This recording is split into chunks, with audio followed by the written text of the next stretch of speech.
అందరికీ నమస్కారం. నా పేరు Swapna. Welcome to Swapna healthy recipes. ఈరోజు మీకు నేను కేసర్ తండై సేమియా సగ్గుబియ్యం పాయసం చూపించబోతున్నాను.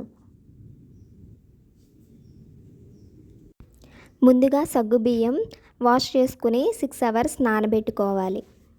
ఇలా నానిన తర్వాత వీటిని పక్కన పెట్టుకోవాలి. ఇప్పుడు స్టవ్ మీద గిన్నె పెట్టుకొని 1 స్పూన్ నెయ్యి వేసుకోవాలి.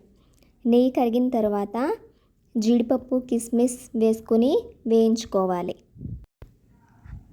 వేగిన తర్వాత ఒక ప్లేట్లోకి తీసుకోవాలి.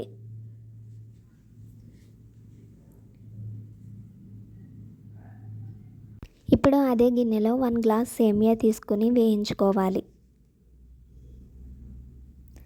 సేమియా గోల్డెన్ బ్రౌన్ కలర్ వచ్చేంత వరకు వేయించుకోవాలి.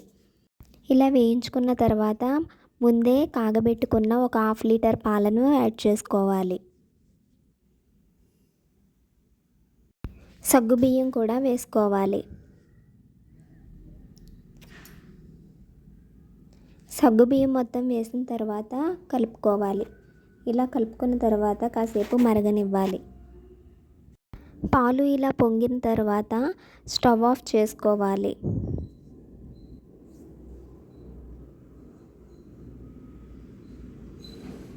యాలకుల పొడి బెల్లం వేసుకోవాలి. స్టవ్ ఆఫ్ చేసుకుని బెల్లం వేసుకోవాలి, లేకపోతే పాలు విరిగిపోతాయి.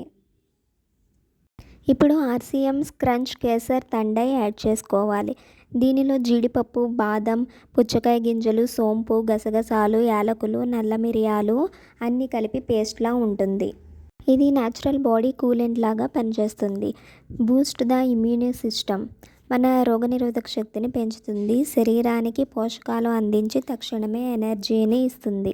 కుంకుమ పువ్వు నుండి అవసరమైన యాంటీ ఆక్సిడెంట్లను అందిస్తుంది.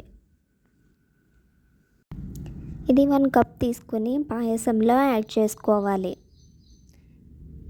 ఇలా వేసుకున్న తర్వాత మనం ముందే వేయించి పెట్టుకున్న డ్రై ఫ్రూట్స్ని వేసుకోవాలి. డ్రై ఫ్రూట్స్ వేసుకున్న తర్వాత కలుపుకోవాలి. మొత్తం అంతా కలిసి విధంగా కలుపుకోవాలి. కుంకుమ పువ్వు ఫ్లేవర్తో చాలా బాగుంటుంది. కేసర్ తండై సేమియా సగ్గుబియ్యం పాయసం రెడీ. ఇప్పుడు ఒక బౌల్లోకి తీసుకొని సర్వ్ చేసుకోవాలి. ఈ వీడియో మీకు నచ్చినట్లయితే లైక్ చేయండి, షేర్ చేయండి అండ్ సబ్స్క్రైబ్ చేయండి. Thank you for watching.